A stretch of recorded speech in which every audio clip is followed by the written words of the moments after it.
All right. Thank you all for coming.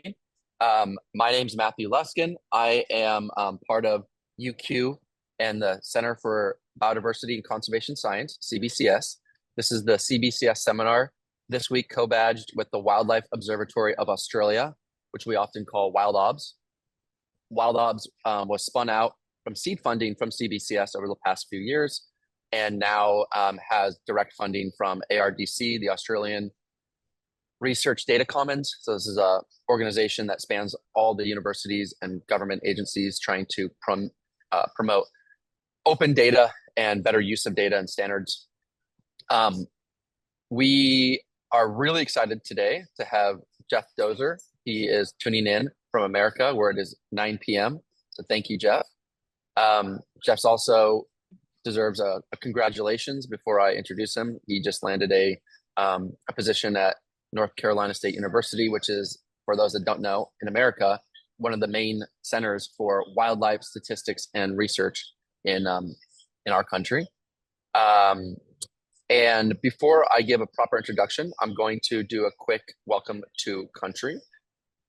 I'm going to put up my slide. 1 second here. Hopefully you guys can see that. So the University of Queensland and CBCS acknowledges the traditional owners and their custodianship of the lands on which we meet. We pay our respects to their ancestors and descendants who continue cultural and spiritual connection to country, and we recognize their valuable contributions to Australian and global society. And I know we have people tuning in from all over, so extend those sentiments to all the different Indigenous groups on the land in which we work today. I will now introduce Jeff. So, Jeff considers himself a statistical ecologist. I'd say quantitative ecologist, but he is very interested in the development and application of hierarchical Bayesian models, such as occupancy models, to provide insights on the processes shaping biodiversity across many different spatial scales, from local but one site to macro scales. He is now an assistant professor at the Department of Forestry and Environmental Resources at North Carolina State University, where he leads the Statistical Ecology and Forest Science Lab. He just finished a postdoc at the University of Minnesota with Elise Zipkin, who I think is one of the leaders in this topic. And now he is focused a lot of his time on developing statistical models and open source software tools, such as R packages, to inform wildlife ecology. So with that, I'm going to hand it over to Jeff. Say thank you for joining us, and I'm really looking forward to your talk. Yeah, thanks, Matt. I am super excited to be able to chat with you all today, and let me get my screen all shared there. Can you all see my screen okay? All right, perfect. So yeah, so thank you so much. It's really exciting to be able to chat with you all, and super excited to talk about some of the work I've been doing over the last couple of years. And so my plan for the day is to kind of talk a little bit about kind of a broad scale overview of the type of work I do, and why spatially explicit modeling is useful and necessary for biodiversity conservation. And so to kind of start off, we'll start pretty broad here. There we go. So as I'm sure you all know, over the last 20 years or so, there's been just massive increases in interest in understanding macroscale patterns in biodiversity. Okay, and so on the left is just a classic figure from Tobias et al. In 2015. On the x-axis we have time, and on the y-axis we have extinction percentages for a wide variety of organisms. And what's really clear is we can see the last couple hundred years or so, there's just this massive increase in extinction rates for a wide variety of organisms. Okay, and so to me, this is, as striking as this figure is, it's really just the tip of the iceberg, right? Because it's quantifying only losses in species, quantifying species extinctions. It's not quantifying kind of large-scale declines in very abundant species, or shifts in migratory patterns, or other aspects of biodiversity change that we know that are happening. Okay. And so to kind of zoom in on one of these groups that I often work a lot in my work is the bird communities in North America.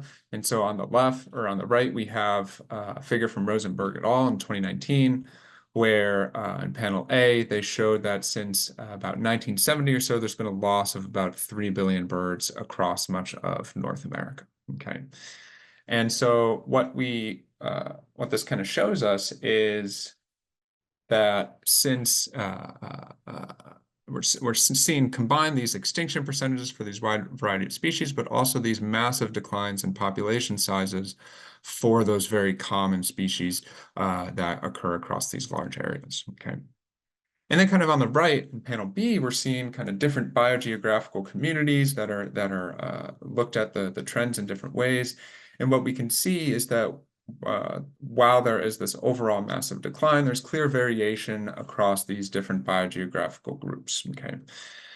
And if we want to kind of conserve and mitigate these patterns, these declines that we're seeing, what we need to do is really kind of parse apart, understand what's driving heterogeneity in these patterns across species groups, as well as understanding how that varies across space and across different spatial scales. Okay.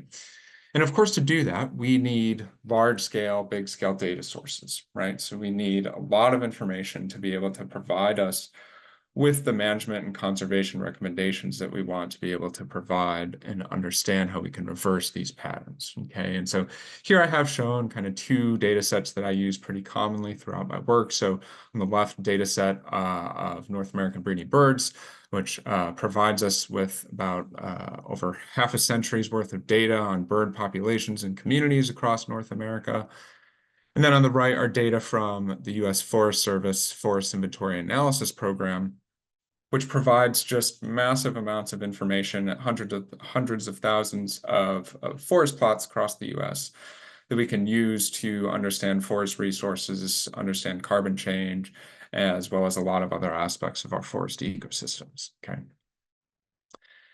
And so these two monitoring programs, these are examples of very well-funded programs that take a lot of effort, a lot of organization to implement, right? These are very costly, difficult surveys to implement.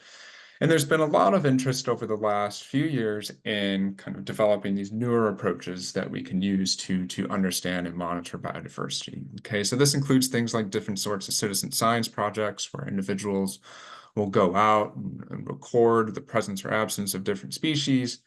And we can leverage that information from public databases to give us a lot of potential information to inform conservation efforts. Okay.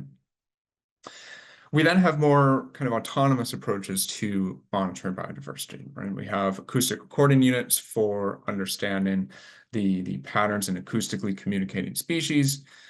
And of course, we also have camera traps that we can use to get a massive amount of data on many different types of mammals and other species that we may be interested in, okay? And then lastly, of course, we're thinking about environmental processes. We have different types of remote sensing products, which again, just generates these massive amounts of data that we can leverage to get really informed conservation action out of them, okay? And so, of course, with these different ways in which we can collect data, there's going to be tons of different complexities that arise when we collect data in different ways, okay? And so thinking about some of these complexities, first and foremost, what's really important we account for in our analysis is the different observational and sampling biases that can arise when we collect data in different ways. Okay, so depending on how we collect data, it's going to be different biases that we want to account for.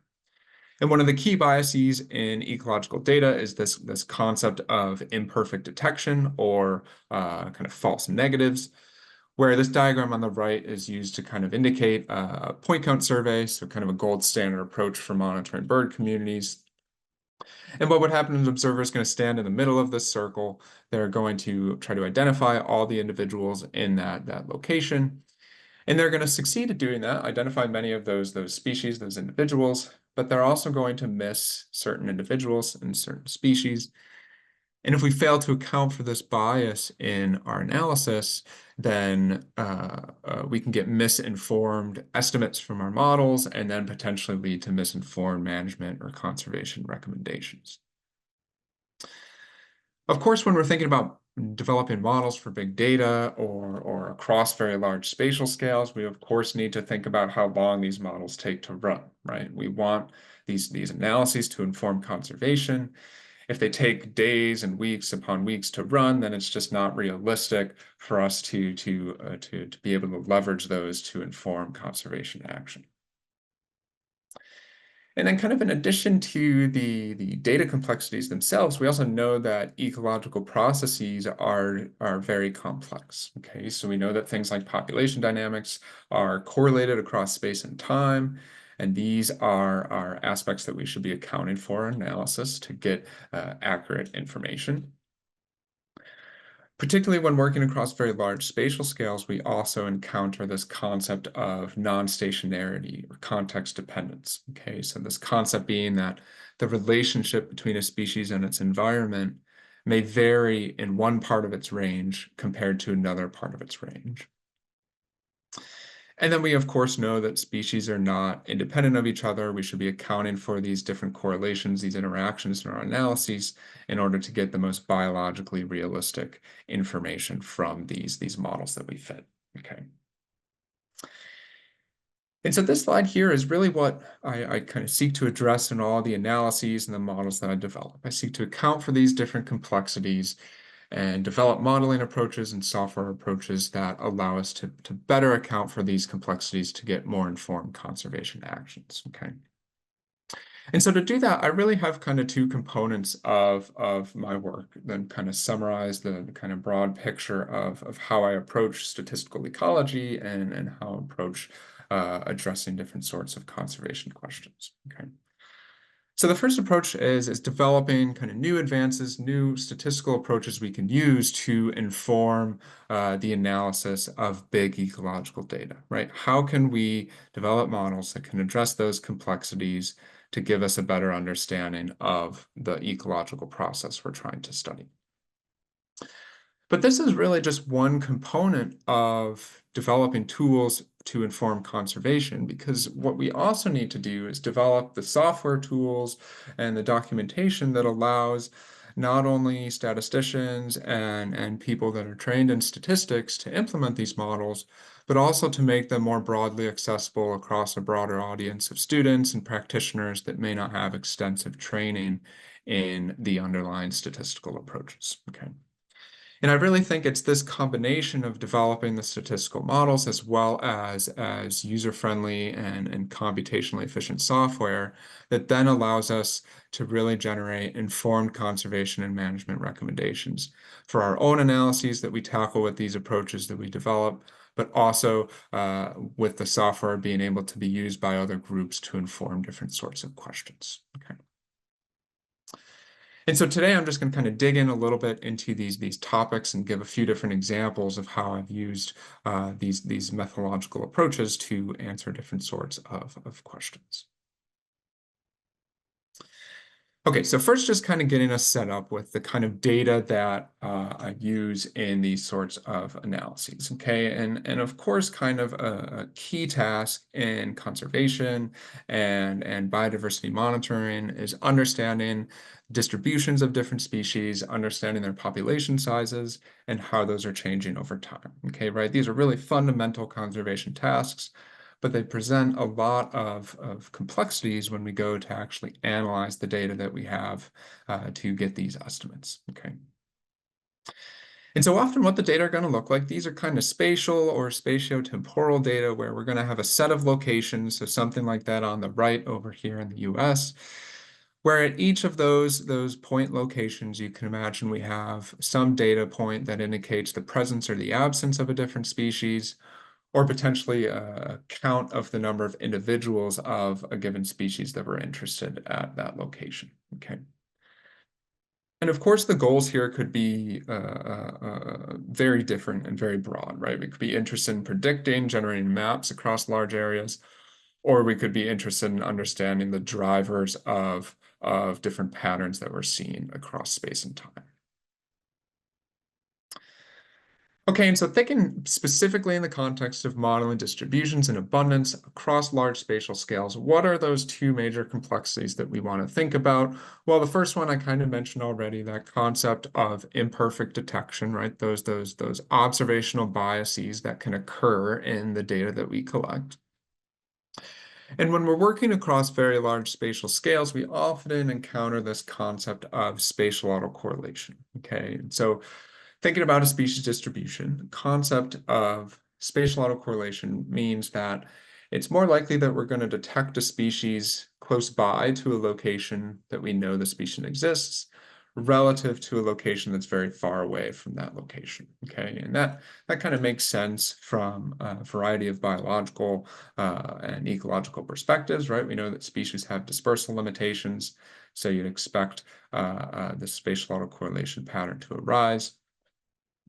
And what's really important is if in our model we have what's called residual spatial autocorrelation, if we fail to account for that, the estimates we can get from our model can be biased, and we may not be generating the most accurate and precise estimates for what we're trying to estimate. Okay.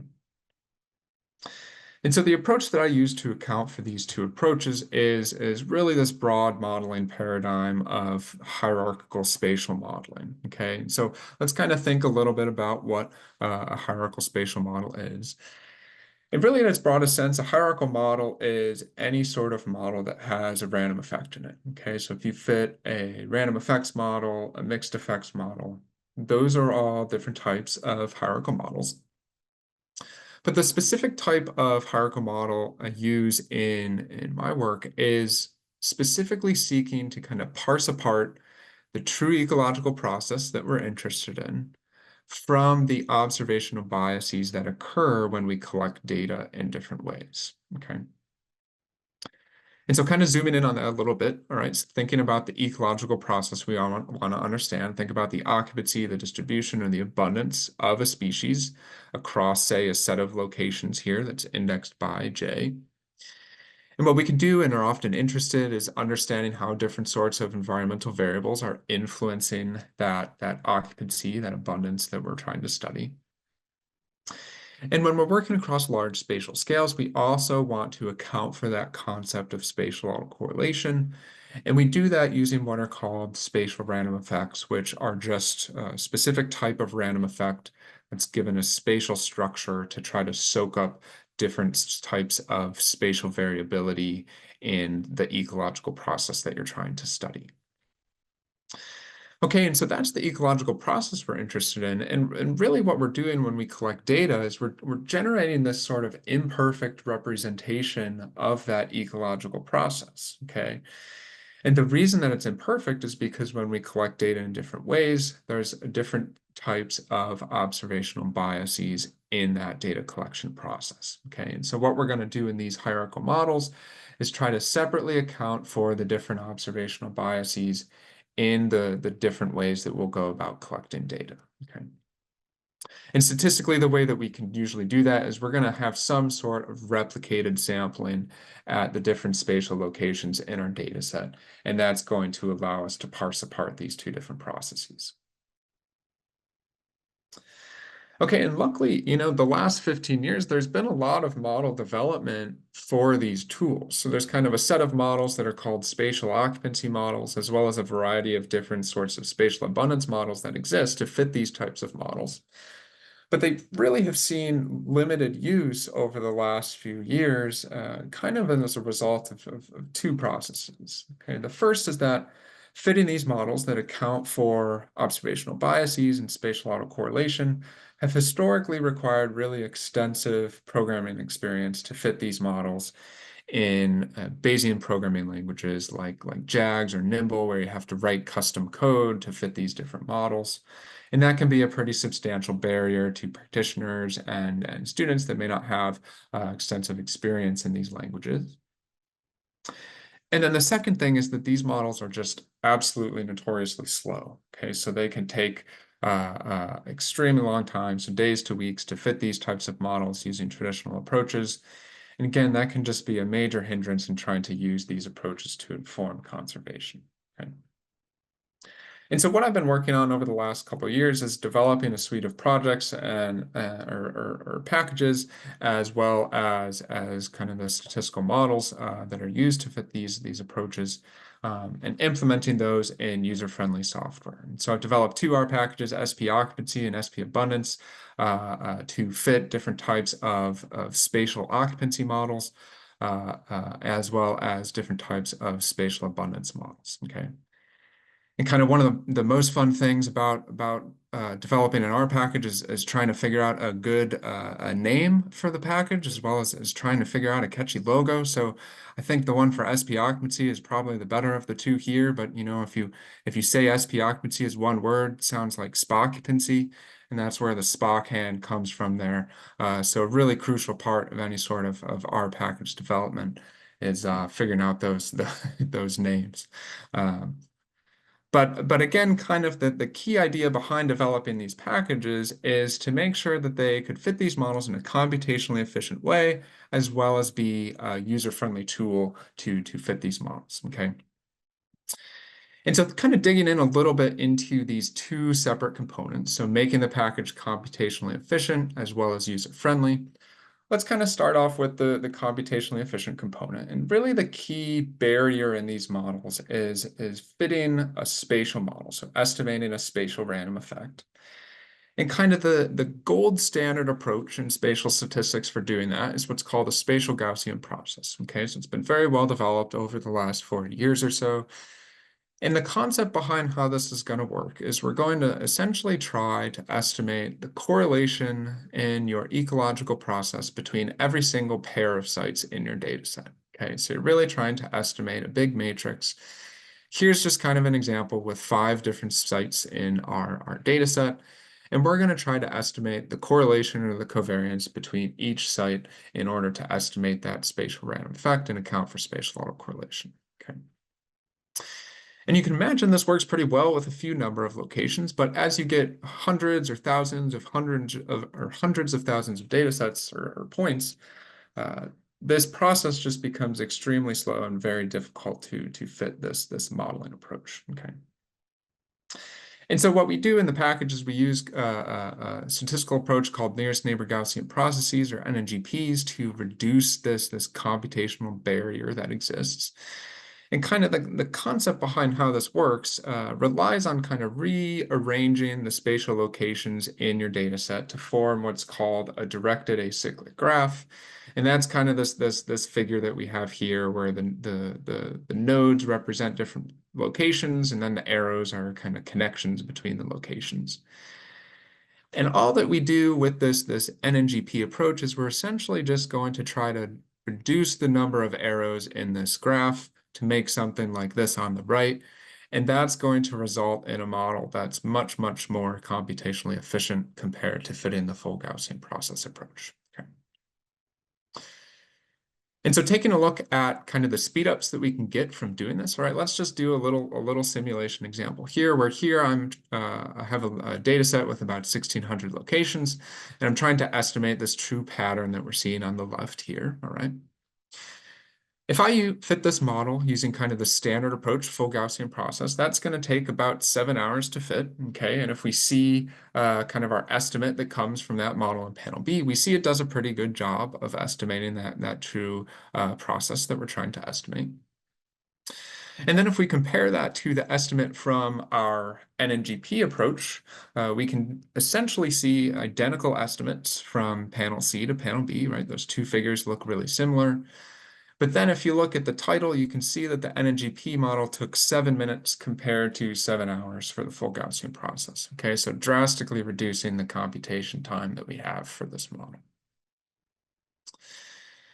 Okay, so that's kind of the computational perspective of things. What about kind of the making sure the package is user-friendly and kind of accessible to a broad audience, okay? And kind of the key component where that comes in is the software documentation, right? So perhaps not the coolest part of designing a software, but I would argue probably as important as the development of the models themselves is ensuring that you have adequate documentation for the software. Okay, so what I've tried to do with these packages is write a variety of vignettes and user guides that can provide individuals with ways to fit models, kind of walk them through potential difficulties in fitting the models, and try to troubleshoot different areas that they may run into problems in. And then in addition to that, also putting on a series of workshops and webinars where people can kind of work together, figure out how these models work, as well as see how the software can be used to address the different sorts of questions that they have, okay? And a key component in developing R packages and why we use R is that everything is open source. And so making all these materials open source so that people can then adapt them in different ways is kind of a key component to using these methods to inform conservation. Okay, so that's kind of the more methods focused side of it. So developing these software, let's think about how are we kind of applying these models to biodiversity conservation. And I'm gonna kind of walk through a few different applications, a few different projects that I'm working on with colleagues, and to address different sorts of questions, just to kind of give you a flavor of the types of applications these models can be applied to. Okay, so first, kind of a key focus of my postdoc working with researchers in Michigan State, as well as the National Audubon Society over here in the US, is really trying to parse apart the effects of climate change and land use change on bird communities across the US, okay? And so we've done a lot of different model development, and we're starting to get into kind of looking at some results about what's going on here. And kind of the first key component of that was developing a series of models that was going to allow us to get more improved, more precise estimates of biodiversity and other sorts of community level metrics across very large spatial regions, working with very large communities of species, okay? And so these models are able to kind of share information across different species to really improve our ability to estimate biodiversity across large spatial areas, okay? And then kind of the second component of this work is really figuring out how we're going to be able to estimate kind of spatial variation in the relationships between bird communities and climate change and land use change. Okay, and so some work that we recently finished up was really trying to quantify the non-stationary or the spatially varying effects of maximum temperature on grassland bird communities across the US. And so what I have shown here on the left is kind of a summary of the model results and what we can get out of it, where on the x-axis, we have the different species in our data set.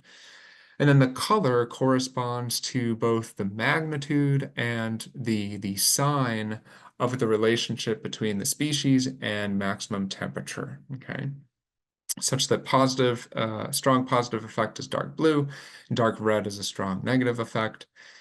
And then kind of the height of the bars corresponds to the proportion of the locations in that species range where it has that given sign and magnitude of effect, okay?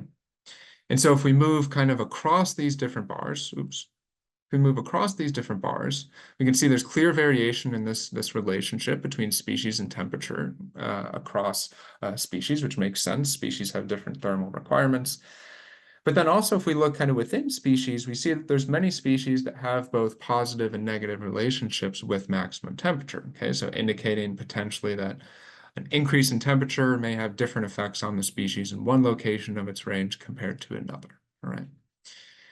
And then what we can do is kind of take each of these bars, essentially kind of plot it on a map and look to see what patterns are arising in that sort of spatially varying effect. Okay, so on the right is the effect of maximum temperature on the distribution of Vesper sparrow across the US. And we can see there's portions of its range where there's very strong negative effects in the southern US as well as in kind of the Great Plains region.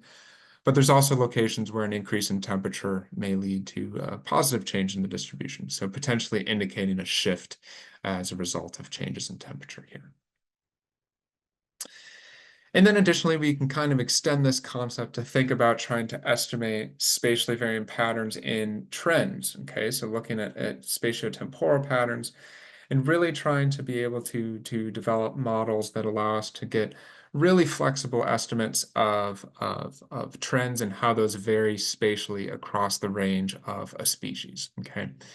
And so what we developed are called these spatially varying coefficient models that we applied to trend estimation that allow us to get a really a multi-scale picture of the trend that's arising for a species across its range. Okay, so if we kind of compare the trend estimate that's shown here with positive changes indicated in blue and red indicating negative changes, we can see from our full model, we're picking up a lot more information that may be masked over in more simple models that estimate a single trend across the entire region, or that kind of estimate trends in a more simplified manner compared to this approach. Okay.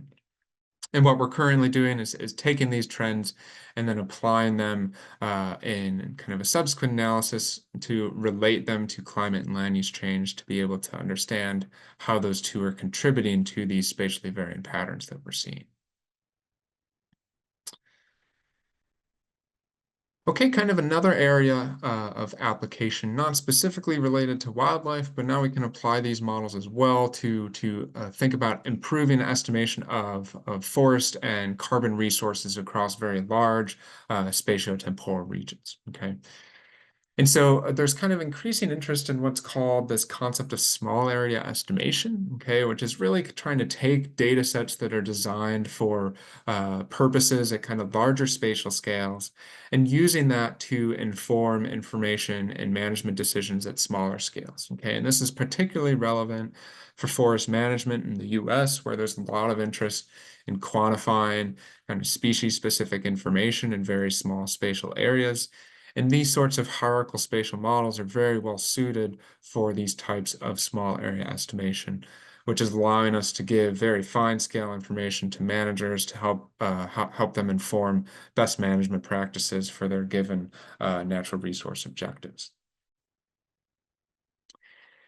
And then additionally, with colleagues at the U.S. Forest Service, as well as at Michigan State and the University of Massachusetts, we're looking at trying to estimate and forecast the effects of climate change and specifically focusing on vapor pressure deficit and how that's going to impact forest carbon resources across the Western U.S. Okay, so we're using a similar modeling framework that I previously discussed with the bird communities to try to understand how these relationships are going to vary spatially across different species, and then how that spatial variation is going to impact the forecasts that we can generate about carbon resources in the future under different aspects and different climate change scenarios.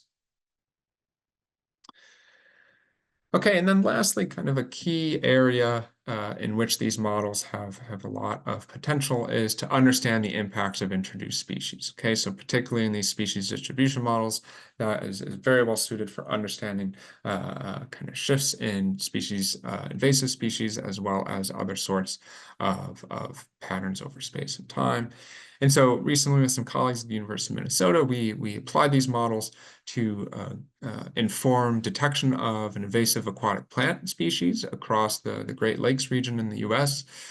And this invasive plant starry stonewort, what we're able to do in this analysis is not only understand the biological reasons as to why the plant is spreading across different lakes, but also give us information as to how we can better detect these species in these lakes so that we're able to more rapidly respond to the species spread and potentially be able to implement management practices to mitigate its spread.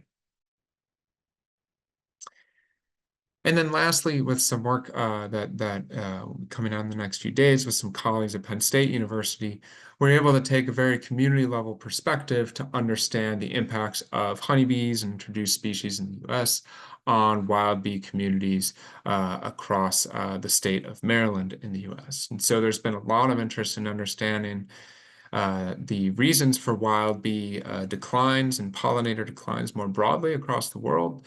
And so one idea is that this is potentially related to impacts of non-native species like honeybees that are a managed species across the US that's essential for agriculture.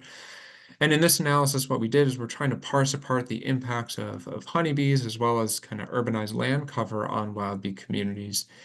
And what we're really finding, is kind of exemplified by this figure on the right, is that there's really just a lot of variation across different wild bee genera in terms of how honeybees are influencing them, as well as how urbanized land cover are influencing these different communities of pollinators.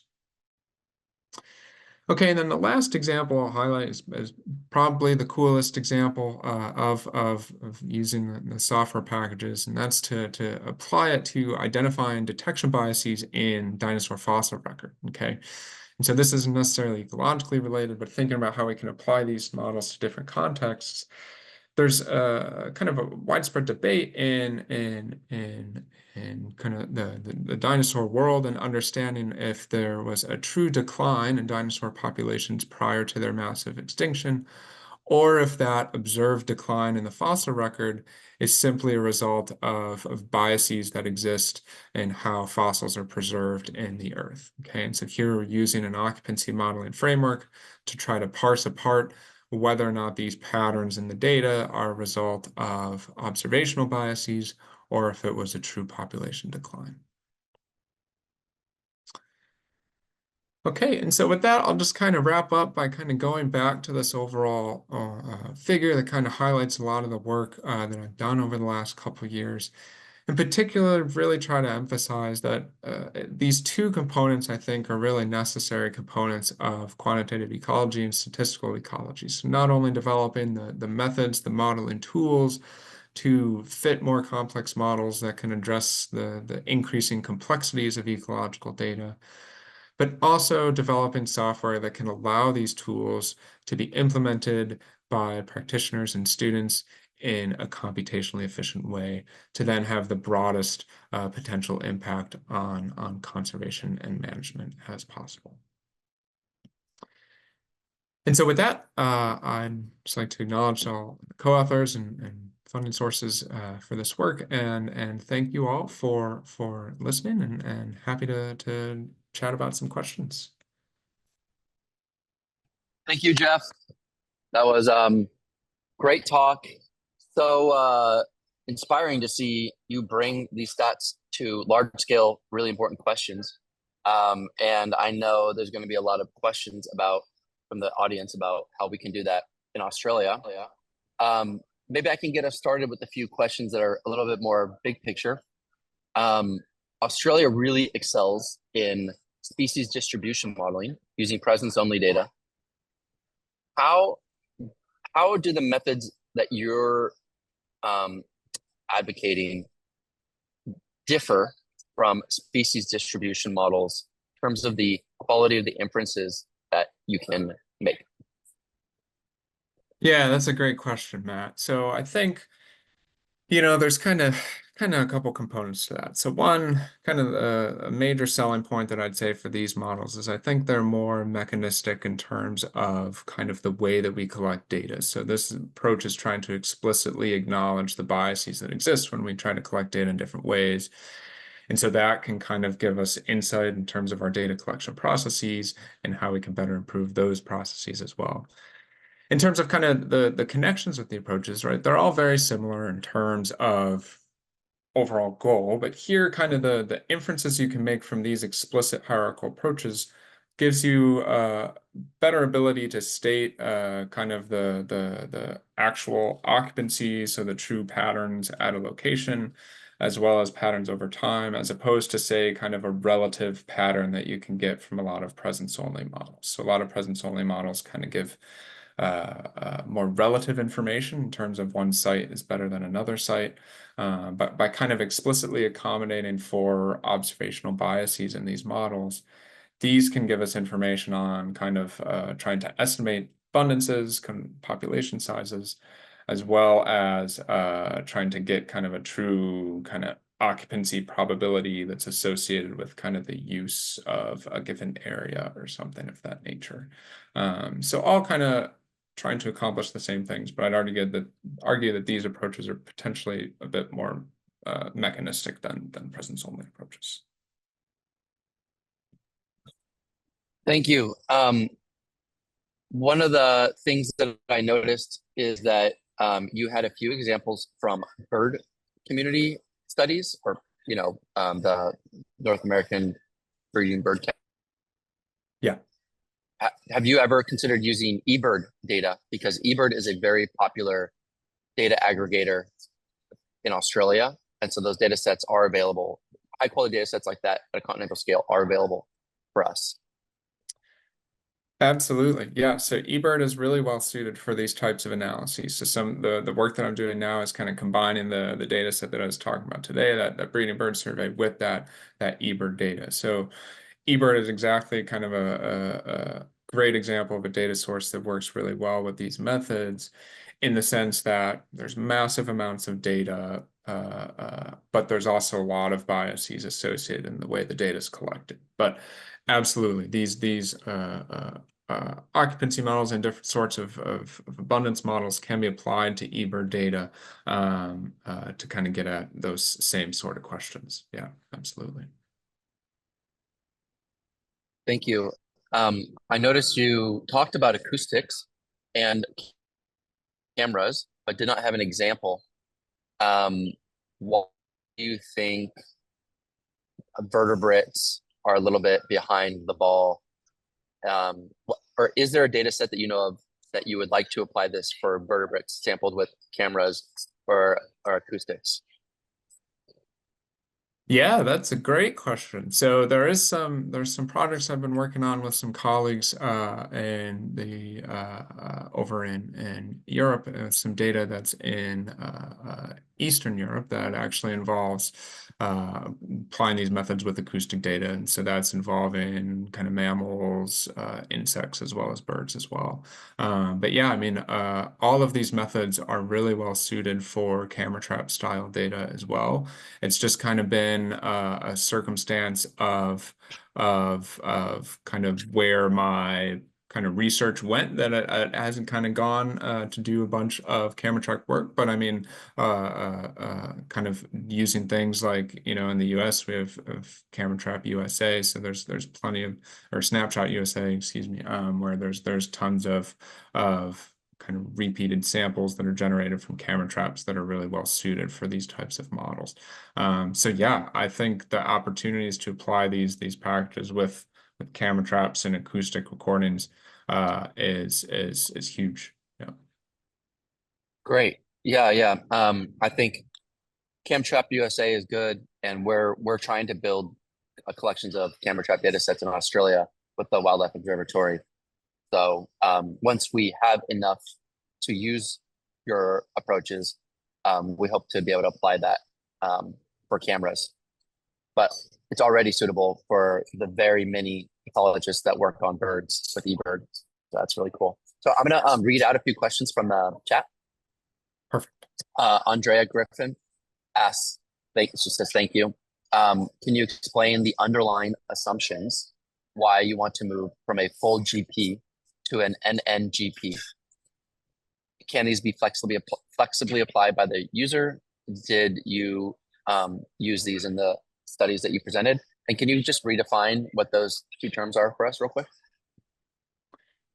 Yeah, yeah. So the Gaussian process is the kind of approach that has historically been used for estimating spatial random effects. So essentially what you can imagine is you're going to estimate at each spatial location, you're kind of adjusting your occupancy probability up or down, and that's going to be a random effect that comes from this big multivariate normal distribution. And a Gaussian process essentially has this big matrix where every single element in that matrix is a non-zero value, essentially. And so what the concept of an NNGP does is it's going to strategically shoot in zeros into that matrix. And strategically put zeros in locations where you're going to lose very minimal information. And so the way that that's done is it's based on kind of getting a little bit into the weeds here, but the Gaussian process can be rewritten in kind of a series of conditional statements, and then the NNGP strategically chooses conditions to eliminate, which is essentially eliminate nodes in that figure that I showed. And then that can still generate a model that's statistically valid and all of that sort of stuff. But as far as kind of the user goes, yeah, the user is able to kind of choose what's called the number of neighbors that are used in this approximation, which essentially is kind of related to how many zeros that you put into that matrix. And so kind of the more neighbors you have, the better the approximation is. But there's been a lot of work by myself and my colleagues that's shown that once you get to kind of about 15 neighbors, which is kind of the default in the software, that's kind of the point where once you go beyond that, the estimates don't improve at all, and you're just kind of wasting computation time. But yeah, so all of the applications that I talked about, those all use the NNGP. And again, the NNGP is one of a whole suite of spatial statistics methods that can be used to approximate a full Gaussian process. It's called the big N problem in spatial statistics. And it's been shown to perform pretty well relative to kind of other competing approaches as well. So yeah.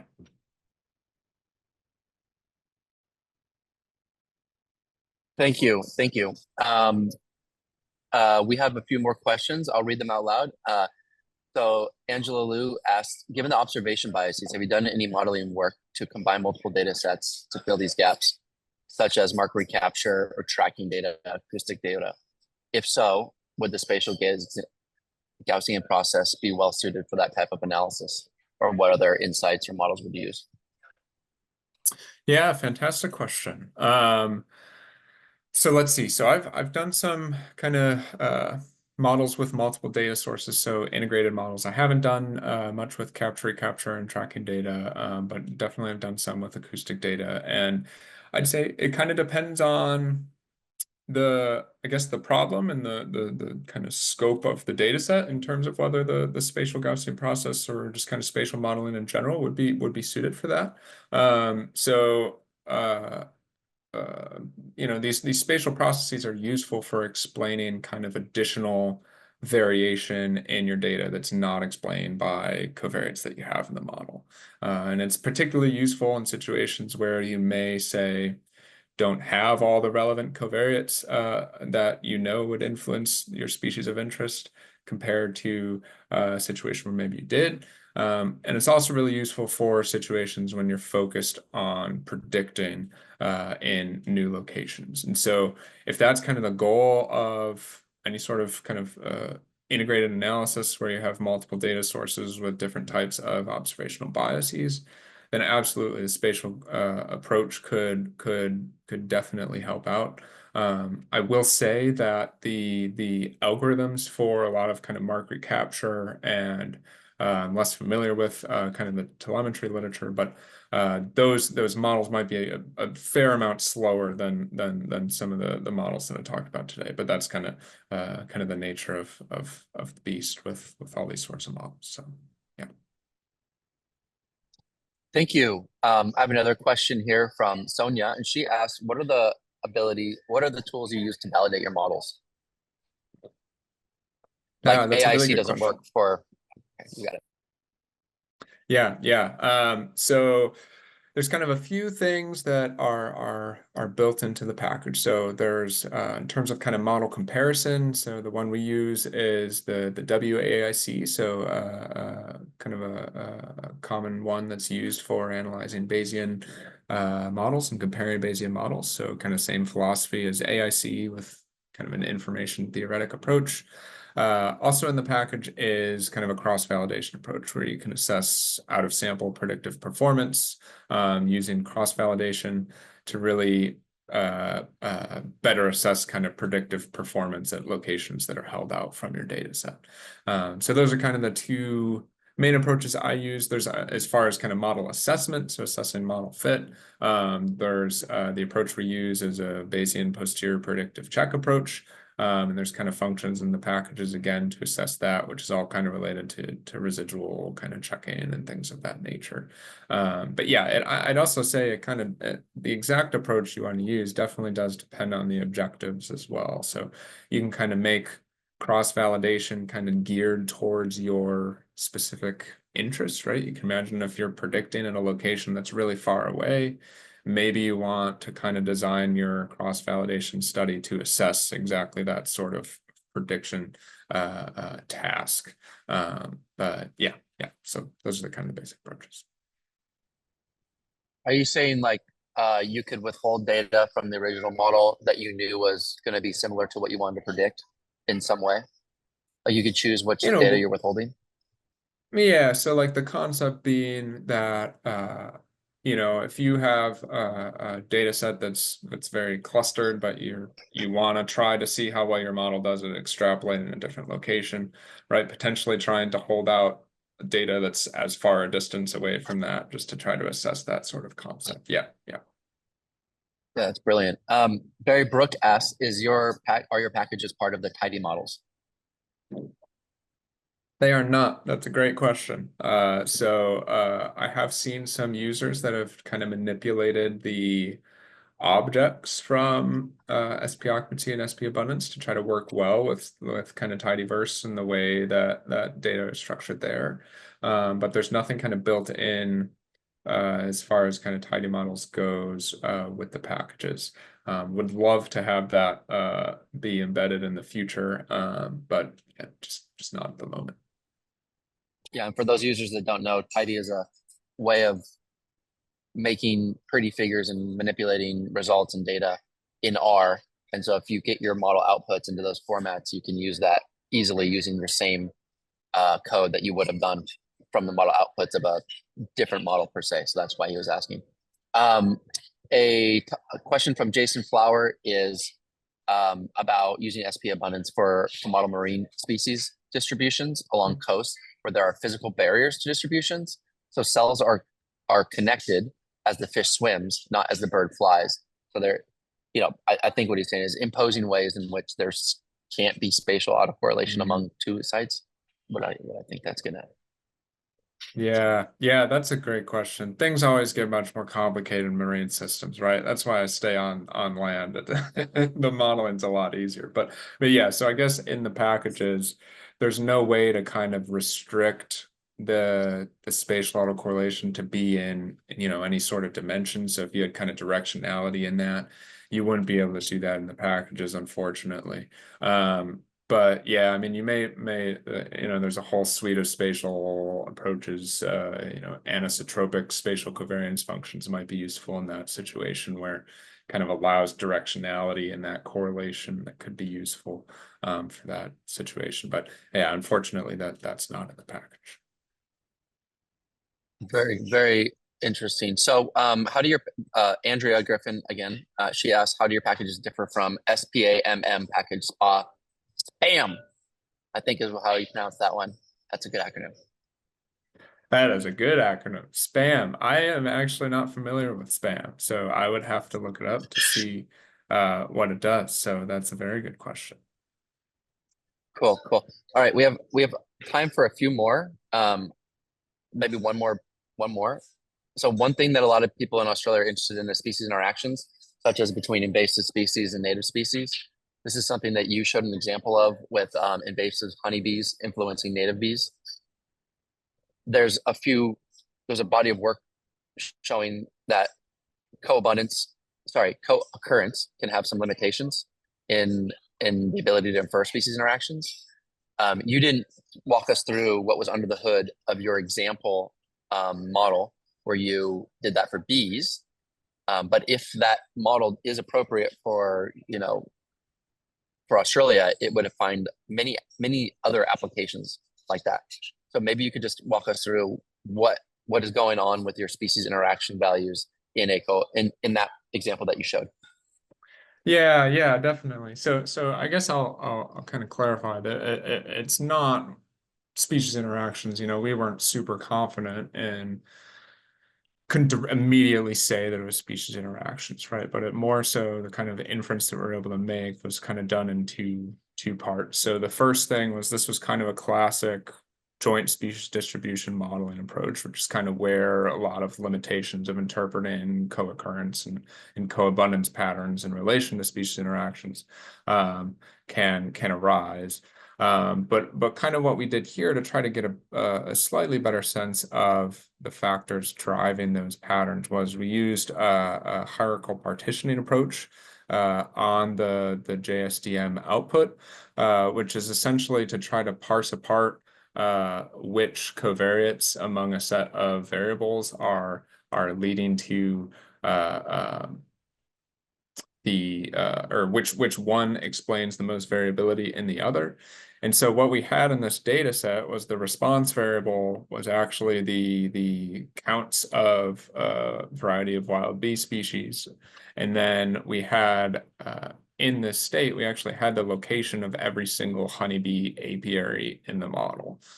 So it wasn't necessarily kind of a co-occurrence information, but we actually had a lot of robust information on honeybees to be able to infer kind of those patterns. But I guess I'd say in terms of how much interpretation you can do on those JSDMs is it's definitely related to a lot of factors in the data that are collected, as well as the species that are involved there, right? So the home range size of those species, the temporal span of the data points that you collected, as well as kind of the spatial extent of the data locations relative to that home range size.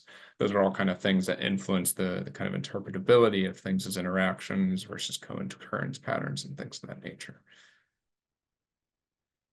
Yeah, I want to talk to you for another month, but we're out of time. I will say Yeah, thank you again. Your email is CC'd on the invite that we sent out to this. So I suspect you might be getting some thanks and some questions emailed to you, perfect. and uh, we will hopefully see you in person at ICCB next year. Yeah, right. That'd be pretty cool. Well, thank you again for having me. Really appreciate it. And thanks for staying up late for us. Have a good night.